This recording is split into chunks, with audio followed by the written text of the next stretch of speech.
সন্ত্রাসীরা। এবং বিভিন্ন জায়গায় যখন হামলাগুলো হয়েছে সেটি টার্গেট করে নারীদের উপর হামলা হয়েছে অনেক জায়গায়। আপনারা দেখেছেন আমাদের বোনের কত গুরুতর জখম ছিল, অনেকে মৃত্যুবরণ করেছে।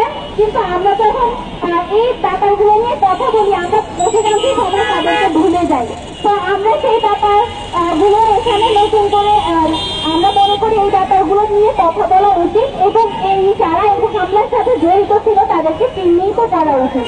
তো সেই জন্যই আমরা আজকে এখানে দাঁড়িয়েছি এবং আমরা শুরুতেই বক্তব্যের জন্য ডাকবো সানজানা আফ্রিকা অদিতিকে। তিনি ঢাকা বিশ্ববিদ্যালয়ে অ্যাকাউন্টিং অ্যান্ড ইনফরমেশন সিস্টেমের একজন শিক্ষার্থী। তিনি এই ব্যাপারগুলো নিয়ে কথা বলবেন। মানববন্ধন করছেন জুলাই বিপ্লবে নারী শিক্ষার্থীদের উপর হামলার প্রতিবাদে। ধন্যবাদ সবাইকে। আমি অদিতি। আমাদের আসলে নারীদের অবস্থা এরকম হয়েছে যে আমরা আসবো বিপ্লব করবো, বিপ্লব শেষে আমরা ঘরে ফিরে যাবো এবং নারীদেরকে বিপ্লবের একটি অংশ হিসেবে ধরে নেওয়া হয়, যাদের সাথে আসলে বিপ্লব করা হয় না কখনো। কিন্তু পরবর্তীতে যে নারীদেরকে নিয়ে ভাবতে হয় এবং নারীদের উপরে যে অন্যায় অত্যাচারগুলো হয় সেগুলোর যে বিচার হওয়া উচিত এটা সবাই ভুলে যায়।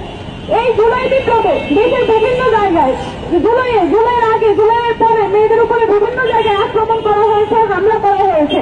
কিন্তু যখন বিপ্লব সফল হয়েছে তারপরে এটা সবাই ভুলে গেছে, সরকারও ভুলে গিয়েছে, প্রশাসনও ভুলে গিয়েছে। এই ব্যাপারে যে কোনো পদক্ষেপ নিতে হয় সেটা কারোর মাথায় ছিল না। আমি আজকে আপনাদেরকে বলবো 15 জুলাই ঢাকা বিশ্ববিদ্যালয়ের ক্যাম্পাসে হয়ে যাওয়া একটি নেক্সটজনক ঘটনা। 15 তারিখে আপনারা জানেন যে হলপাড়ায় আমাদের বিপুলের উপরে মেয়েদের উপরে আক্রমণ করা হয়। হলপাড়া থেকে আমরা ভিসি চত্বরে গিয়েছিলাম, ভিসি চত্বরে গাড়ির মধ্যে আশ্রয় নিয়েছিলাম, সেই গাড়ি থেকে বের করে আমাদেরকে মারা হয়েছে। তারপর আমরা ঢাকা মেডিকেলে গিয়েছিলাম, ঢাকা মেডিকেলে গিয়ে আমাদেরকে মারা হয়েছে। কিন্তু খুবই দুঃখজনক বিষয় যে এই ব্যাপারে এ পর্যন্ত কেউ কোনো আওয়াজ তোলেনি যে এই ধরনের হামলাগুলো হলো, এই হামলাগুলোর যে বিচার হওয়া উচিত। এবং তৎকালীন যে প্রশাসন আমাদের ভিসি ছিলেন, ভিসি বা প্রস্তাব তারা কিনা আমাদের নিরাপত্তার দায়িত্ব নিয়ে এই ভিসি হয়েছিলেন, প্রস্তাব হয়েছিলেন, তারা কোনো দায়িত্ব নেয়নি এবং পরবর্তীতেও যে বিচার করবে সেই ব্যাপারে তাদের কোনো পদক্ষেপ দেখা যায়নি। এবং আমাদের যে বর্তমান প্রশাসন তাদের কাছ থেকেও এমন কোনো পদক্ষেপ দেখা যায়নি।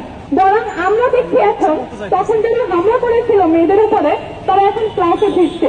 খুবই লজ্জাজনক বিষয় আমাদের জন্য।